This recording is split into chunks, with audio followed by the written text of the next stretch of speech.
At my sister's graduation, my father, a formidable financier, cast a glance my way and remarked to his associates, "Chloe is the family's prized investment." Regarding Lena, after 12 years in the Navy, she represents an unfulfilled promise. He was completely unaware that this disastrous investment was on the verge of unraveling his entire web of deceit. I'm Lena Hardin. I am 30 years old, and for 12 of those years, I've proudly served as an officer in the United States Navy. On this particular day, however, I felt like a mere shadow at my own sister's celebration. The late May sun over Washington, D.C., bathed the pristine lawns of Georgetown University in a warm, golden light, creating a scene so idyllic it could easily grace the pages of a campaign brochure. The sound of laughter, effervescent and joyful, like the sparkling champagne being poured, danced through the atmosphere. Yet for me, it all felt like a lifeless, muted gray. I found myself standing solitary by an ancient oak,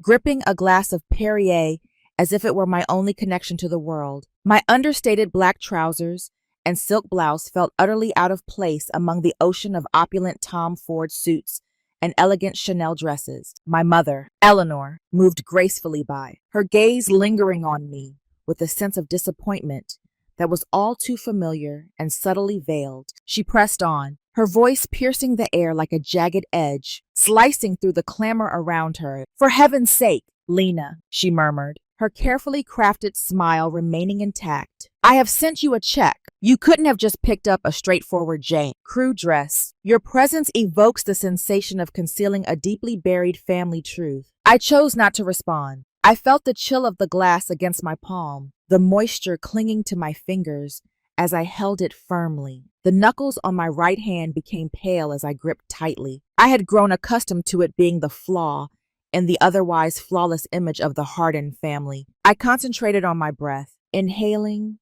and exhaling, just as we were instructed. It was an uncomplicated exercise, one that grounded you when everything around you seemed intent on unraveling. For 12 years, it had toiled amidst the chaos of battlefields. I found it hardly effective here. Then my father, Richard Hardin, made his dramatic entrance. He moved with an effortless grace, like a predator in a tailored suit, skillfully maneuvering through the currents of influence. He stood surrounded by a senator and several investors, their expressions glowing with the warmth of the sun and the sparkle of champagne. He gave my sister, Chloe, a reassuring pat on the shoulder. She stood there, a vision of hope and promise in her cap and gown, embodying the essence of a bright future ahead. "This is Chloe," my father declared, his voice resonating with the confidence of a leader revealing a groundbreaking achievement. With honors in hand, a promising journey in the world of international finance awaits. His gaze shifted toward me, lingering in the cool embrace of the oak tree's shade. The kindness in his gaze faded, giving way to a chilling disdain. He released a brief, scornful chuckle. "Every family possesses its own collection of investments," he remarked to his guests, ensuring that everyone in our circle could catch his words. "Chloe, here is our blue chip stock, an absolute gem." He paused, gesturing vaguely in my direction with his champagne flute. "And Lena," he shrugged, a theatrical gesture of indifference. "After 12 years in the Navy, she's a failed investment, a total loss." The laughter that followed was strained, but it was still laughter. It felt like a physical blow, a fist to the gut that knocked all the air out of my lungs. My training kicked in. My face remained a mask, impassive. A blank slate forged in the hell of badass training. I locked my eyes on the distant spire of Healy Hall, focusing on a single point. A sniper's trick to steady the world when it starts to spin. And that's when the world truly started to spin. It began as a low hum, a distant thrumming that was easy to mistake for the wind, but it grew and grew until it became a deafening roar that ripped through the polite chatter. The classical music from the string quartet screeched to a halt. Heads turned, searching. The perfect blue sky. A gray MH-60 Seahawk helicopter, a Navy bird of prey, descended from the heavens. It was a brutal, mechanical beast invading this garden of refined power. The downdraft from its rotors whipped across the lawn like a miniature hurricane, sending graduation caps flying, flipping over cocktail napkins, and making a woman in a Philip Tracy hat shriek as she clamped it to her head. People scattered, their expensive shoes sinking into the soft grass as they ran for cover. With the precise grace of a predator, the helicopter touched down on the main lawn. The side door slid open. 3 soldiers in full combat gear jumped out, their M4 carbines held at a low ready. They didn't point their weapons, but their presence was a statement. They formed a tactical triangle, securing the landing zone. It was a scene straight out of a Michael Bay movie, dropped into the middle of a deep-sea garden party. Then another officer emerged, Captain Mark Dalton. He ignored the chaos, his boots striding purposefully across the grass, straight towards me. In front of my stunned family and hundreds of gawking guests, he snapped to attention and delivered a salute so sharp it could cut glass. "Commander Hardin," he said, his voice clear and strong. "We need you." My father's jaw dropped. My mother's hand flew to her mouth. "Commander," Richard stammered, the word foreign and unbelievable on his tongue. Dalton's voice boomed over the winding down engines. "Lieutenant Commander Lena Hardin, Naval Special Warfare Command, requires your immediate presence." He turned, handing the university's dean a sealed, official-looking envelope. Then he leaned in close to my ear, his voice dropping to an urgent, low whisper. "This is bad, Commander," he said, the words a cold shock against my skin. "Morch Holdings, your name is on a contract for equipment we never received. You're in a world of shit." I gave him a single sharp nod. The initial shock was already crystallizing into something else, something cold and hard and familiar. Resolve. I turned my back on the frozen tableau of my family. I didn't look at my father's ashen face or my mother's horror. I walked toward the waiting steel bird, each step steady and sure. I was leaving their world behind and stepping back into mine. A new war had just begun. The roar of the Seahawks' engines faded as we banked over the Potomac River, the glittering monuments of Washington, deep sea shrinking below us. My cold resolve from the university lawn remained, a hard shell around the chaos churning inside. Morch Holdings, my name on a fraudulent contract. My father's shocked face. The pieces were a tangled mess, but the feelings they unearthed were old and painfully familiar. As the helicopter carved a path towards the Washington Navy Yard, my mind slipped its leash, pulling me back into the past, back to the moments that had built the map of my family's disappointment. I remember one Christmas Eve in our sprawling Bethesda home. The Fraser fir tree stood sentinel in the living room, touching the cathedral ceiling, dripping with hand-blown glass ornaments and shimmering lights. It was a scene of perfect magazine-worthy affluence. My sister, Chloe, 17 at the time, let out a squeal of delight as she tore open her gift, the keys to a brand new, metallic blue BMW 3 Series. My father, Richard, beamed, placing a hand on her shoulder. "An investment in your future at Georgetown, sweetheart," he'd said, his voice thick with pride. My gift was next. I was 18. My acceptance letter to the Naval Academy clutched in my hands like a winning lottery ticket. He handed me a simple, cream-colored envelope from his breast pocket. Inside was a check for $500. My mother, Eleanor, leaned in, her smile as brittle as the ornaments on the tree. "For you to buy a few things, dear, something a little more feminine. They'll teach you how to march at that school, but I do hope you won't forget how to walk in heels." The words were a gentle caress, but the message was a slap. Their love wasn't a gift. It was a transaction. Chloe's was an investment. Mine was a consolation prize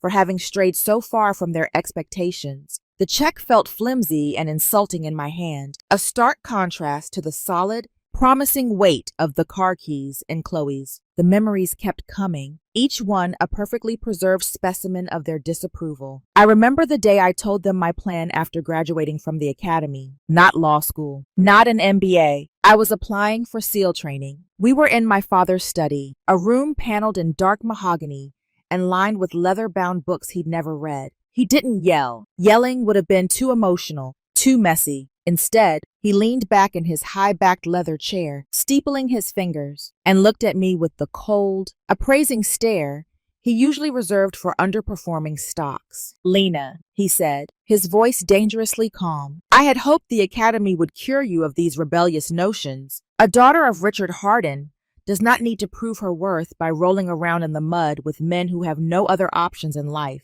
He picked up a crystal paperweight, turning it over and over in his hand. There is no return on investment in that career path. You are actively damaging the family brand. The family brand. That was the word he used. Not my happiness, not my calling, not my honor. A brand, a carefully constructed image of East Coast success, of Ivy League degrees, and summers in Nantucket. My choice was a stain on that brand, an act of sabotage he couldn't comprehend. To him, my desire to serve, to push myself to the absolute limit of human endurance, was nothing more than a foolish, unprofitable rebellion. The sting of that memory was still fresh when another surfaced, a charity gala at the Chevy Chase Country Club. I was home on leave, and my mother had insisted I attend. It's important to be seen, Lena, she'd said. I wore a simple navy blue dress, the most formal thing I owned that wasn't a uniform. One of my mother's friends, a woman dripping in diamonds, asked me what I did.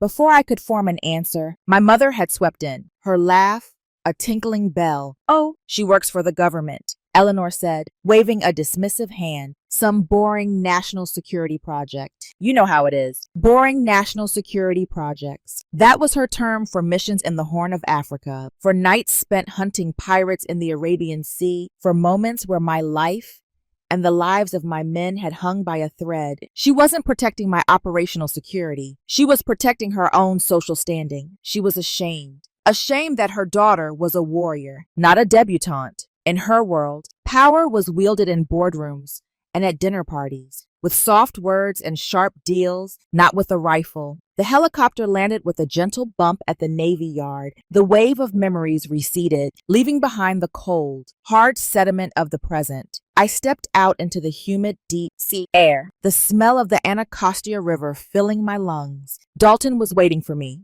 Those old wounds no longer made me want to cry. They were scar tissue now, thick and tough. I had spent my entire adult life trying to build an identity as separate from their world, an identity forged in courage and sacrifice, not cash and connections. And now, the very name I had bled for had been dragged into their world of greed and deceit. I looked at Dalton, my voice steady, betraying none of the turmoil inside. They took my name. I said, now I'm going to take everything back. My quest for the truth was no longer just about clearing my name. It was about answering the question that had haunted me for over a decade, a question that now burned hotter than ever. Was the honor I chased even real, or was it just another illusion? The past was a ghost. The present was a war room, the sterile, windowless quiet of the skiff. The sensitive, compartmented information facility at the Navy Yard was a world away from the manicured lawns of Georgetown. Here, there were no pretenses, only data. The air hummed with the low thrum of servers and smelled of stale coffee and ozone. I was back in my element. The emotional turmoil of the past few hours was compartmentalized, locked away. I was no longer a daughter. I was an intelligence officer analyzing a threat. Dalton and I worked in silence, our fingers flying across keyboards. The first hit came up on his screen. His sharp intake of breath was the only sound in the room. He swiveled his monitor towards me. Commander, you need to see this. There it was in black and white. A corporate credit line for $2 million, opened with a bank in Virginia, under the name Lieutenant Commander Lena Hardin. My stomach twisted into a cold, hard knot. Dalton pointed a finger at the date on the digital timestamp, March 15th. 2021, he said, his voice grim. We have your official deployment logs right here. On that day, you were in a black site in Djibouti, prepping for the mission in Yemen. You were theoretically off-grid, non-existent to the digital world. The air left my lungs. The enemy wasn't on some distant battlefield. The enemy had been at home, sipping bourbon in his leather armchair, while I was dodging bullets on the other side of the world. The betrayal was so audacious, so profoundly personal. It was almost elegant in its cruelty. Keep digging. Dalton, I said, my voice flatter than I intended. Search my archived email. Cross-reference any communication containing the keywords financial, authorization, or power of attorney with my father's name. Dalton's query ran for less than a minute before it flagged a single email. It was from my mother. The subject line was innocuous. Helping Lena. My blood ran cold. Dalton brought it up on the main screen. Richard, darling, it read, here is that power of attorney form Lena left before her trip. She said she'd be completely off the grid for months. You know how she is. Could you look this over for her? She trusts you so much, love. L. Attached was a file. Power of attorney. Joglina, PDF. I stared at that one line. She trusts you so much. My trust. The simple, daughterly trust that I had maintained despite years of emotional neglect had been weaponized. It had been handed over, gift wrap,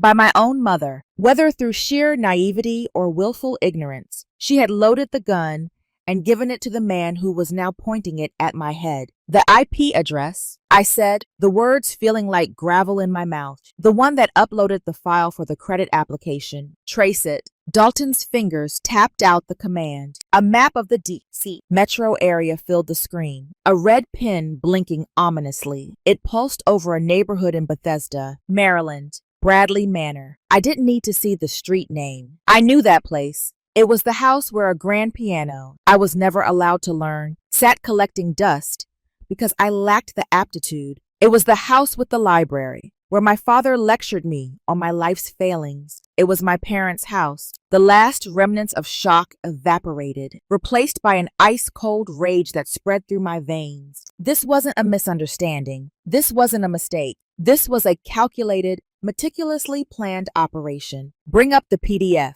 Dalton. He opened the attachment from my mother's email. It was a durable power of attorney document granting Richard Hardin the full, unrestricted legal authority to act on my behalf in all financial matters. And at the bottom of the last page, there was my signature, Lena M. Hardin. It was perfect. Too perfect. A flawless digital forgery, likely lifted from a scanned copy of my military service records. He had used my own career, the very thing he despised, as the instrument of my betrayal for a single, terrifying second. I felt a sensation. I thought I'd trained out of myself years ago. Helplessness. The feeling of being completely and utterly outmaneuvered, of having my own identity stolen and used against me by the one person who was supposed to protect me, but it only lasted a second. Discipline is a muscle. 12 years of relentless training had made mine iron hard. The helplessness vanished, burned away by a surge of pure, unadulterated fury. I pushed back from the console, my chair scraping against the floor. I stood up, my spine ramrod straight. The mission parameters had just become crystal clear. I turned to face Dalton. His eyes were wide with concern, but I met his gaze with a look he knew well. It was the look I got right before a breach. Dalton, I said, my voice as sharp and cold as steel, find me a civilian lawyer. A shark. Someone who isn't afraid of blood. The address Dalton gave me wasn't on K Street, the gleaming corridor of lobbyist and big law power. Instead, it led me to DuPont Circle, to a historic brick building with a worn brass plaque that simply read, A. Ruiz, Attorney at Law. The office on the second floor felt less like a law firm and more like a boxer's gym. The air smelled of old paper and strong coffee. The walls were a collage of framed newspaper clippings, headlines detailing victories against monolithic corporations and entrenched government agencies. This was not an office built to impress. It was a war room built to win. Behind a large cluttered desk sat Angela Ruiz. She was a sharp, energetic woman in her 40s, a former Marine JAG major, and the shark I had asked for. She didn't rise or offer a handshake. She just watched me with intelligent, assessing eyes as I took the seat opposite her. Commander, she began, her voice crisp and devoid of pleasantries. I've reviewed the preliminary file Captain Dalton sent over. Let's be clear. This isn't a typical family dispute over an inheritance. This is financial warfare waged against a commissioned officer of the Utes. Military. My question for you is simple. Are you prepared to launch a nuclear weapon into your own living room? I sat straight-backed, the way I was trained. I laid out the facts as I knew them. The credit line, the forged signature, the IP address, presenting the information with the dispassionate precision of a mission briefing. I didn't speak of the pain, the years of quiet humiliation. I spoke only of the data, the evidence, the what, not the why. Angela listened, her gaze never leaving my face. She nodded slowly, taking it all in. When I finished, she leaned forward, and for the first time, a flicker of something other than professional assessment crossed her face. They see your service as a long vacation, don't they? She said, the words hitting me with the force of a physical impact, a convenient absence that allows them to do whatever they please. They have no concept that when you're off the grid, you're in a place where a single wrong decision gets people killed. They don't respect it. I just stared at her. For the first time in my life, someone had articulated the core of my silent wound. It wasn't pity in her voice. It was the clear-eyed understanding of a fellow veteran, a shared language that no one in my family could ever speak. A crack appeared in the armor I'd worn for so long. Angela turned her attention to the scanned power of attorney document on her monitor, her demeanor shifting back to that of a predator. She zoomed in on the signature. This is a digital lift and paste. Clean but amateurish, if you know what to look for. She clicked through a few screens, bringing up the file's metadata. But look here, she pointed. The document was created with a specialized editing software, a program that certain defense contractors favor for creative accounting, a program that's explicitly forbidden on any DoD network system. A slow smile spread across her face. It was the smile of a shark that had just tasted blood in the water. Your father isn't just a crook, Commander. He's a sloppy one. We've got him. This is felony wire fraud. After the meeting, Angela walked me to an independent coffee shop down the street, a place with worn wooden floors and local art on the walls. She ordered 2 black coffees. Listen to me, Lena, she said, her tone serious now. This fight is going to get dirty. Your father is a player in this town. He will use his money and his connections to destroy you. He'll paint you as an unstable officer, a disgruntled, ungrateful daughter. He will stories. He will try to break you. You need to be ready for that. I looked across the small table into the eyes of a woman who, like me, had seen the worst the world had to offer and hadn't flinched. The doubt and isolation that had been my constant companions for years began to recede, replaced by a flickers of something I hadn't felt in a long time. Hope. I had an ally. Ma'am, I replied,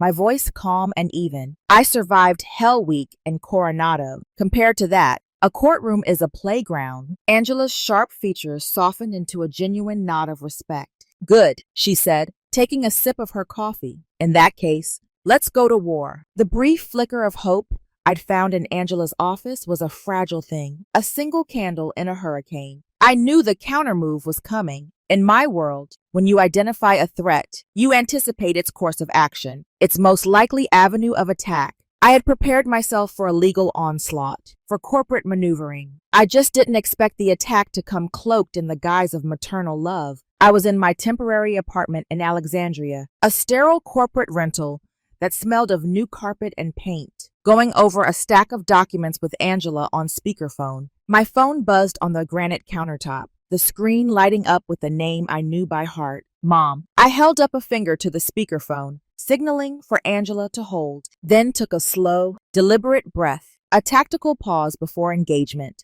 I answered, Lena, darling. Eleanor's voice was syrupy sweet, a tone she usually reserved for the wives of my father's most important clients. It was a weaponized warmth. I heard you were back in D.C. Why haven't you called? Your father and I have been so worried. I felt a familiar bitter taste in the back of my throat. Worried about what, Mom? I asked, my own voice colder than I intended. My well-being, or the state of Dad's investment portfolio. A sharp, wounded silence stretched across the line, so profound I could almost hear her calculating her next move, recalibrating her attack. Then a wounded tremor entered her voice. A masterful performance. Lena, don't be like that. We're a family. I know there have been some misunderstandings, but your father only ever wants what's best for you. He was just trying to protect you. Meet me for lunch, she insisted, her voice now pleading. Please, just the 2 of us. The Capitol Grill, my treat. I knew it was a trap.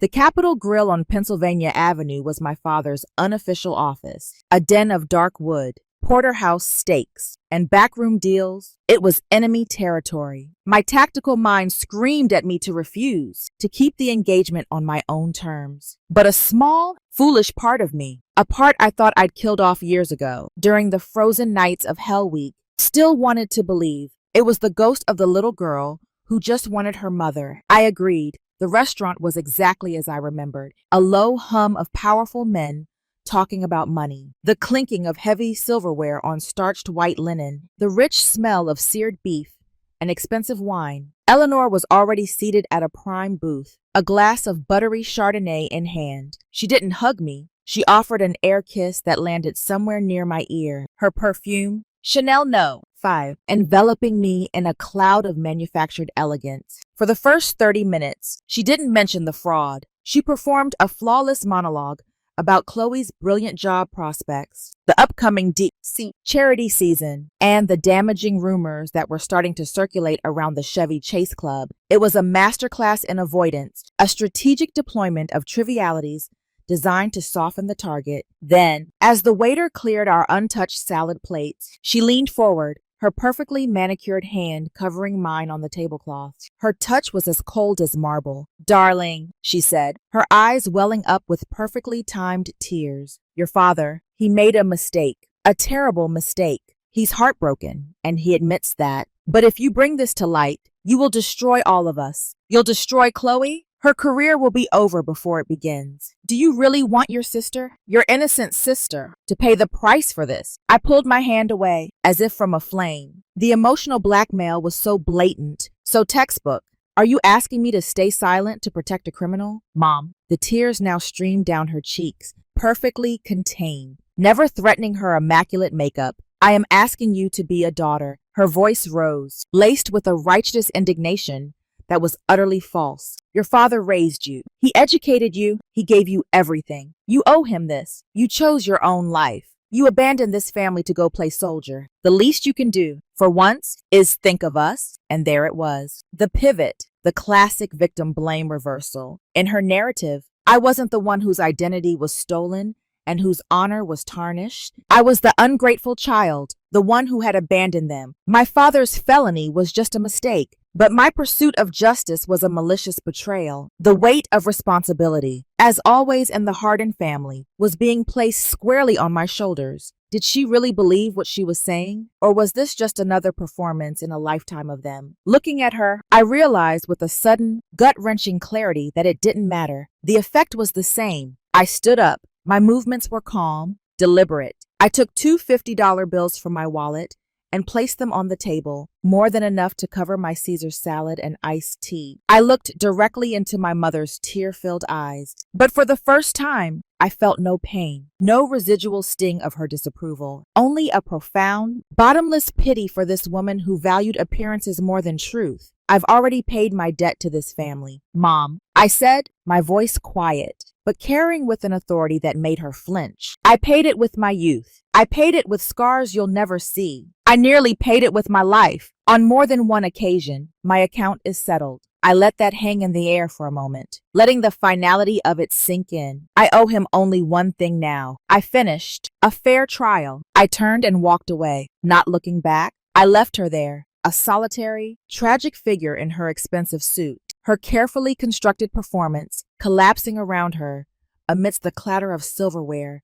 and the quiet murmur of power. It was a declaration of war, and I knew with absolute certainty that the enemy's next attack would not be so subtle. The morning after the disastrous lunch with my mother, my phone buzzed with a text from Dalton. It wasn't a message, just a link. My hand was steady as I tapped it. The page loaded Politico Playbook, the daily newsletter that every senator, lobbyist, and power player in D.C. reads with their morning coffee. The headline was discreet, yet devastating. A rift in a D.C. power family. The article didn't use our names. It didn't have to. It spoke of a prominent financier on K Street and his daughter, a decorated but troubled military officer. It whispered of baseless accusations and hinted that the daughter was showing signs of severe psychological distress after her years of service. It didn't use the letters PTSD, but the implication was a poisoned dart. Aimed with precision, he was trying to discredit me by weaponizing my service. He was painting me as a broken soldier, a crazy veteran, trying to extort her loving family. My father had launched his counteroffensive, and it was dirty. The rage that filled me was white hot. He had attacked the one thing I had built for myself, the one thing that was mine and mine alone, my honor as an officer. As if on cue, there was a frantic pounding on my apartment door. I wrenched it open to find Chloe standing there, her face tear-streaked, clutching a printout of the article. "What did you do?" "Lena," she shrieked, her voice cracking. "You're destroying this family. Dad said you were sick, that he was trying to help you, and you do this. I looked at my sister, at her perfect,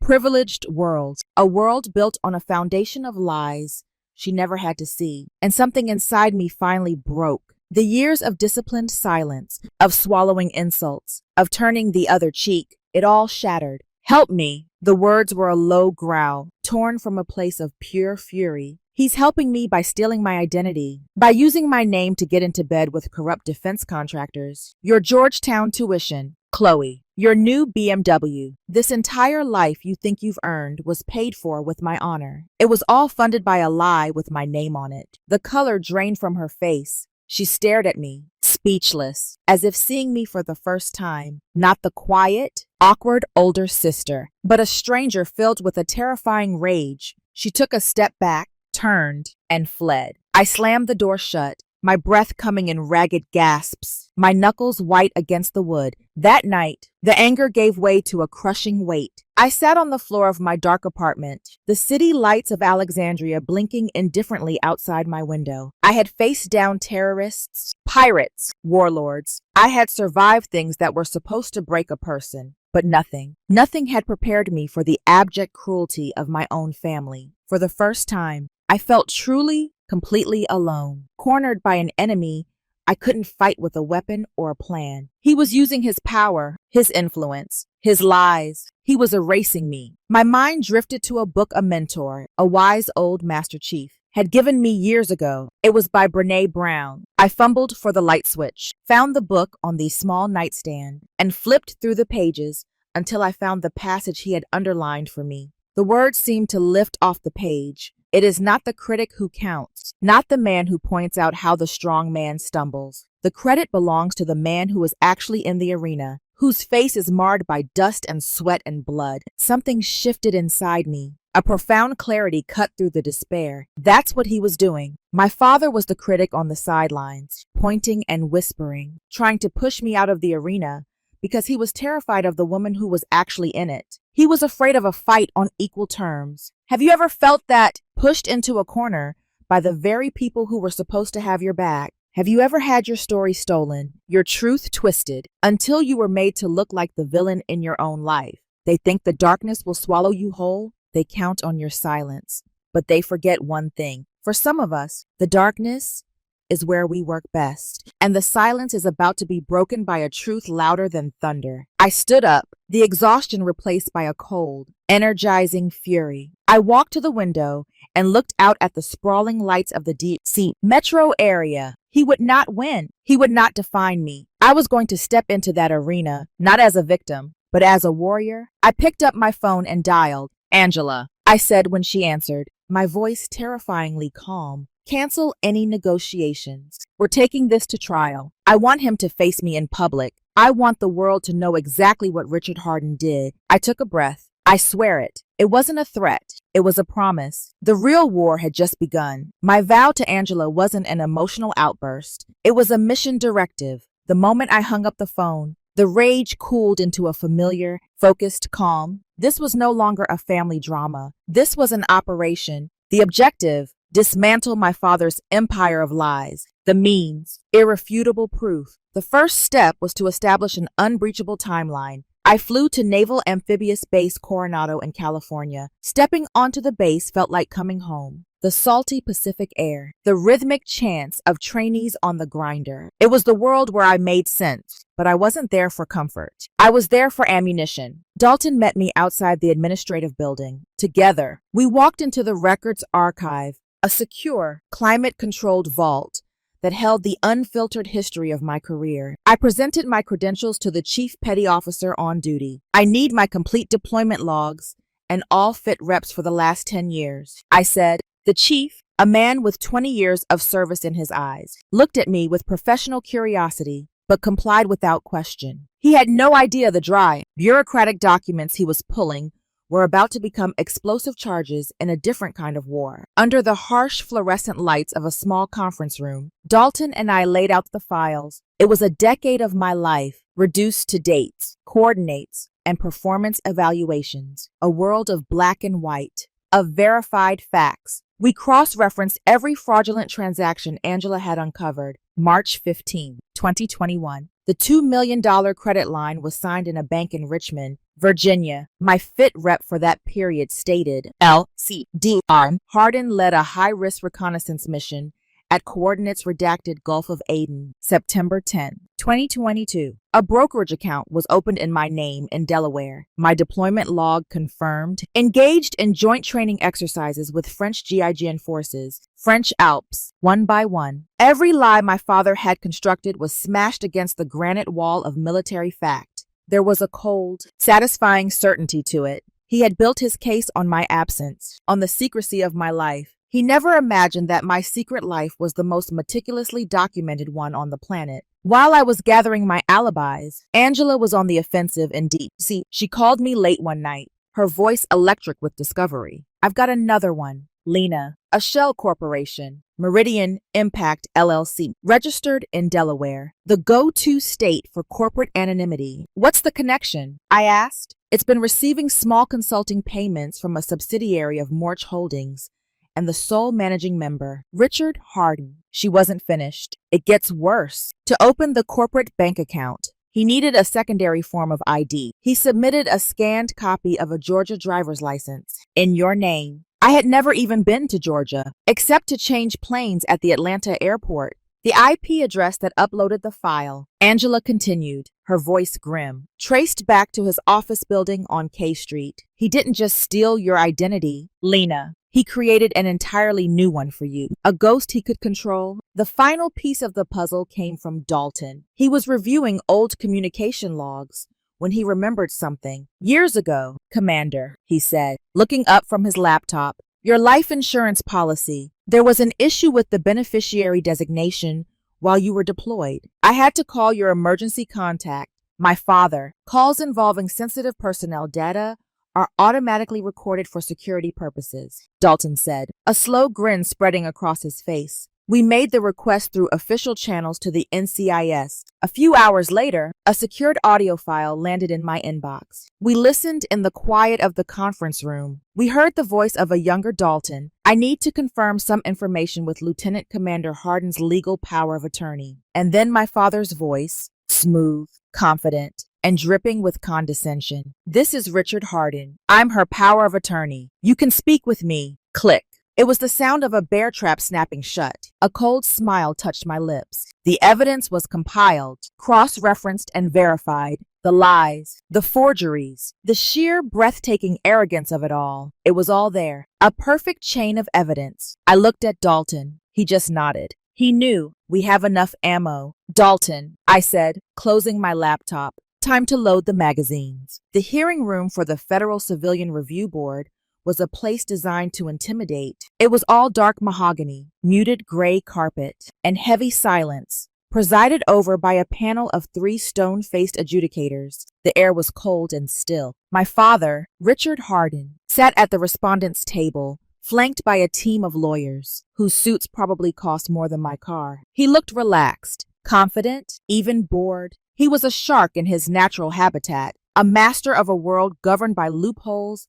and plausible deniability. He nodded politely to the panel, a man among his peers. Then the doors at the back of the room opened, and I walked in. The quiet murmur of the room died instantly. Every head turned. I wasn't wearing a business suit. I wasn't dressed as a civilian plaintiff. I was wearing my Navy service dress blues, the formal high-collared uniform of dark navy blue, adorned with the full array of ribbons and medals I had earned over 12 years. The gold stripes of a lieutenant commander shone on my sleeves. The seal trident, my most sacred symbol, was pinned over my heart. I was not a daughter suing her father. I was a commander in the United States Navy, reporting a crime. I saw a flicker of something in my father's eyes. Not fear, not yet, but annoyance. A crack in his composure. This was not the narrative he had prepared for. I walked with a steady, measured pace to the petitioner's table and took my seat beside Angela. I didn't look at him. I looked at the panel. Angela rose. She was a force of nature, calm and commanding. Good morning, members of the board, she began. My client, Lieutenant Commander Lena Hardin, is here today, not to air a family grievance, but to report a grave series of federal offenses that used her military service and her identity as a weapon against her. She began her presentation, a systematic, relentless barrage of facts. Each piece of evidence was a missile launched at my father's fortress of lies. First, the world map appeared on the large screen behind the panel. A pin marked my location in the Gulf of Aden. On March 15, 2021, Angela stated, her voice sharp, when a $2 million line of credit was opened in my client's name in Virginia, LCD.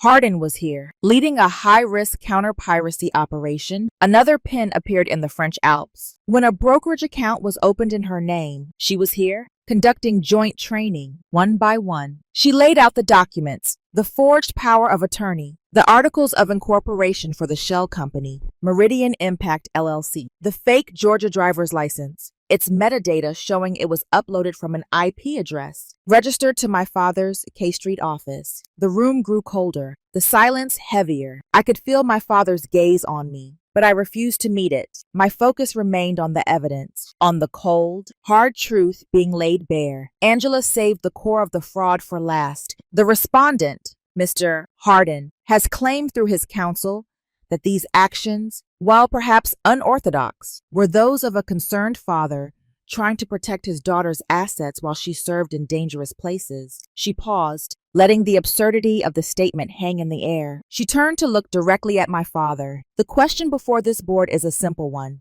Protect them from what? My father's lead counsel, a man with silver hair and a golden tan, stood up. Objection. This is speculation. Sustain. The lead adjudicator said, but his eyes were fixed on Angela. Let me rephrase, Angela said smoothly. Let's examine the nature of this protection. My father decided it was time for his own performance. He stood, his expression a carefully crafted mask of wounded sincerity. He addressed the panel as if they were old friends at the country club. Gentlemen, my daughter, she chose a difficult, dangerous life, a life I couldn't understand. I only wanted to ensure she had a future to come home to. If I was overzealous, it was only because of a father's love. That was my cue. I remained seated, but I turned my head slightly to face him for the first time. My voice, when I spoke, was not loud, but it cut through the silence of the room with the precision of a surgeon's scalpel. My future, I asked, holding his gaze. You stole my present to finance your own. You used my name, the name I swore an oath to defend. To enrich yourself, you did that without me, without my consent, without my knowledge. I leaned forward slightly. That doesn't make you my protector. Mr. Hardin, it makes you a thief. He flinched as if I'd struck him. But Angela wasn't done. She had saved the kill shot for last. One final piece of this protection puzzle, she said, her voice dropping for dramatic effect. She projected a new document onto the screen. It was the paperwork for another secret investment account, also opened in my name. This account lists a sole beneficiary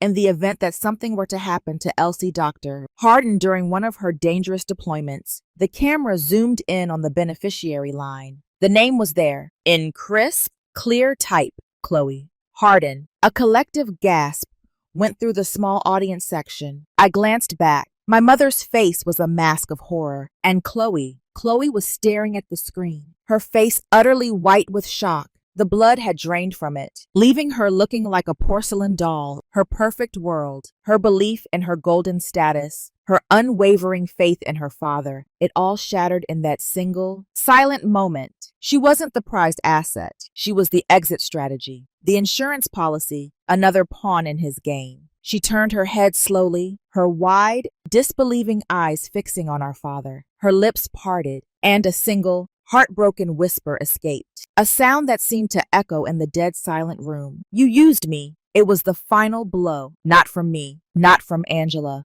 but from his own favorite child. The lie had consumed everything, even its own creation. The facade of the powerful, loving father crumbled into dust. Richard Hardin stared at Chloe, his mouth opening and closing with no sound coming out. His confidence, his arrogance, his entire curated persona evaporated. He staggered back, collapsing into his chair. He buried his face in his hands. A broken man. He had lost, not to a team of lawyers. He had been defeated by a single, undeniable truth. The hearing ended, not with a bang, but with the quiet, devastating implosion of a man who had believed himself invincible. There was a strange, hollow stillness in the air as Angela and I packed our briefcases. The panel had adjourned. My father's lawyers were whispering in hushed, urgent tones, and my family was a frozen tableau of shock at the back of the room. Victory felt less like a celebration and more like the profound, bone-deep exhaustion after a long, grueling mission. As we were leaving, my father intercepted me in the quiet, marble-floored hallway. The calculated confidence he wore like a tailored suit was gone, stripped away, leaving behind a desperate,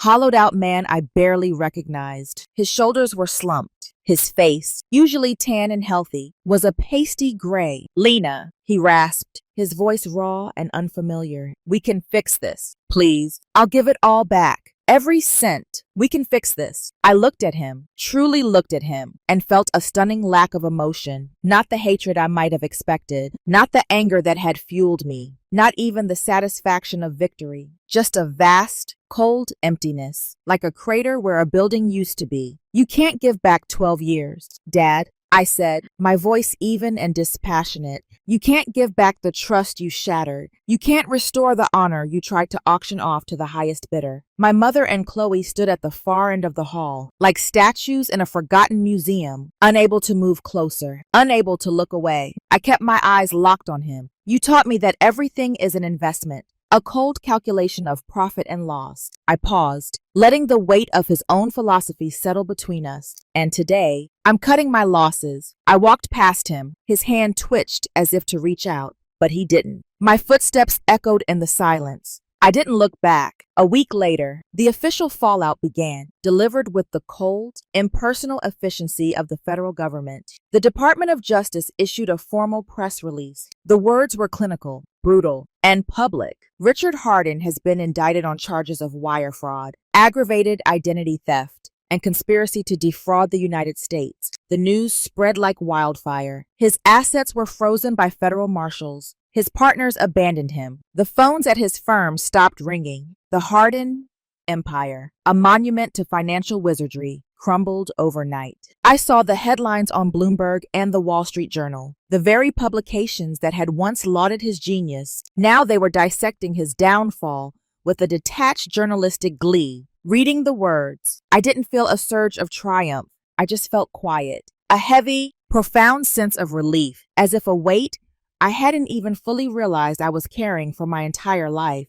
had finally, irrevocably, been lifted. The personal fallout came via a phone call a few days after that. It was Chloe. Her voice was broken, choked with sobs that sounded raw and new to her. "I resigned," she whispered into the phone. "Everyone at the firm looks at me like I was part of it, like I'm a criminal." She was crying now, the wrenching, helpless sobs of someone whose world had been pulverized. "I didn't know, Lena. I swear on my life, I didn't know anything." I believed her. I truly did. That was the tragedy of it. I listened to her cry for a long moment, the sound scraping against my own raw nerves. There was no room for false comfort now. "I know you didn't, Chloe," I said, my voice gentle but firm. "But ignorance isn't innocence. It's just a privilege you had that was paid for with my truth." I let her absorb the sting of that. The silence was filled only with her ragged breathing. "You have to build your own life now, Chloe, from the ground up,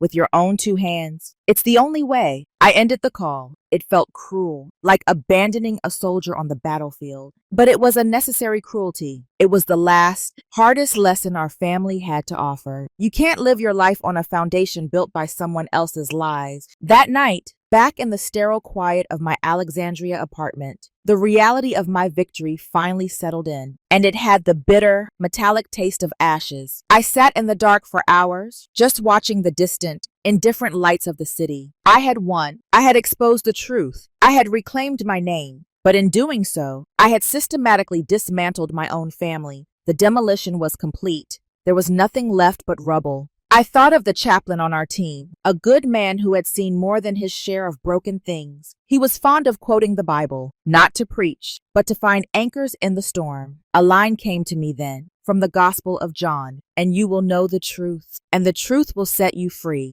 I had found the truth, and I was, in a way, free from the crushing weight of their expectations, free from the quiet shame, free from the suffocating web of lies. But as I sat there in the silence of that empty room, I realized that freedom felt a lot like loneliness. The battle to clear my name was over, but a new one, a quieter, more difficult one, was just beginning. I had to learn how to live in this new, unburdened silence. I had to figure out what home and family were supposed to mean now. When the old definitions had been burned to the ground, 6 months later, I stood in a place far removed from any courtroom or corporate office. I stood in the Hall of Heroes at the Pentagon, a sacred space where the names of America's bravest are enshrined. The air here was different, hallowed, heavy, with sacrifice and honor. I wasn't in my service dress blues. At my own request, I wore my desert combat uniform, the sandy, worn fatigues of a warrior. This honor wasn't for a commander at a desk.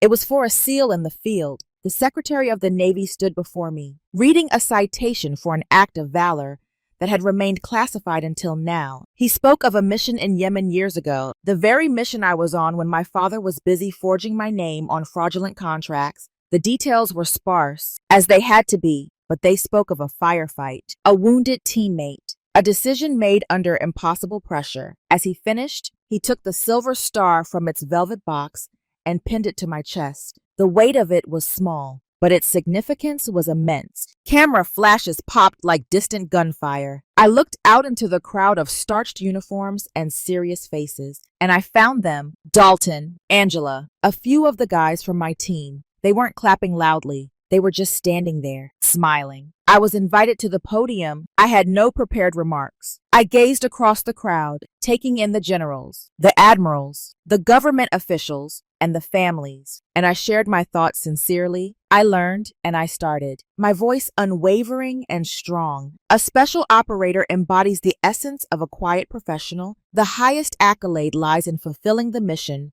while remaining in the shadows, your name forever unspoken. For an extended period, I held on to that as the sole reality. I took a moment, allowing the words to linger in the air. However, I've discovered yet another important lesson. I've come to realize that silence can often be more than just a sign of strength. At times, it can also signify complicity. Quietude has the power to obscure reality. Silence has the power to make someone disappear. I found myself looking over at my teammates. Conversations often revolve around the weight of family legacy, the significance of the name passed down through generations. However, I think a true legacy is not something that is simply given to you. It's the result of your hard work, dedication, and emotional investment. It's shaped by the decisions you embrace in the shadows. When the world is oblivious, I glanced over at the gathered crowd. I stand here today, not as someone flawless, but as one who will not fade away. I am not the child of someone in the finance world. I am Lieutenant Commander Lena Hardin, serving in the United States Navy, and I have inscribed my own name in the pages of the book. A powerful, an enduring wave of applause resonated throughout the hall. For the first time, it seemed to resonate with my true self, the essence of who I am. Later that evening, I chose to forgo the formal reception. Instead, I gathered with my team at a quaint, unpretentious veterans bar in Arlington, a setting where worn flags hang on the walls, and the aroma of spilled beer mingles with the echoes of long-forgotten tales. We huddled together in a time-worn wooden booth. Silence enveloped the room, with not a word spoken about the trial or Richard Hardin. We shared a couple of Sam Adams, reminisced about the past, and enjoyed some hearty laughter. The light-hearted, carefree laughter shared among comrades. I retrieved the delicate velvet box from my pocket and gently lifted the lid. The silver star shimmered softly beneath the muted glow of the bar lights. I left it out. I chose not to put it in a glass case. I placed it softly on the worn surface of the table beside a weathered, dog-eared photograph of our team, captured under the relentless desert sun following an arduous journey. I gazed at the cherished, beaming faces captured in the photograph, the men who had offered their final sips of water to me, who had placed their faith in me completely. This was my gift to the world. This was my family, woven together by love and shared experiences. It was a deeply moving realization. The journey was more than just a quest for justice. It was a journey of uncovering the essence of what truly held significance. It wasn't about demonstrating my value to those who would remain blind to it. It was about cherishing the connections created through adversity, the unwavering support of those who remained by my side when everything else seemed to fade away. I came to understand that the essence of my life's journey was quite straightforward. Always be the one to write your own story. A genuine legacy is not defined by the name you inherit, but by the one you create through your actions. I savored a deep gulp of my beer, the chilled glass, a soothing presence cradled in my palm. And for the first time in ages, I truly felt like I had found my place at last. My path to this moment, to this sense of belonging, has been about discovering my authenticity and expressing my inner self. And I understand I'm not alone in facing that struggle. Your narrative, your path, holds significance. It truly warrants attention. If this struck a chord with you, I encourage you to share a piece of your own journey in the comments. Let's create a space where each voice is valued and respected. If you're eager to discover more authentic tales of strength and fairness, we invite you to subscribe and join our journey.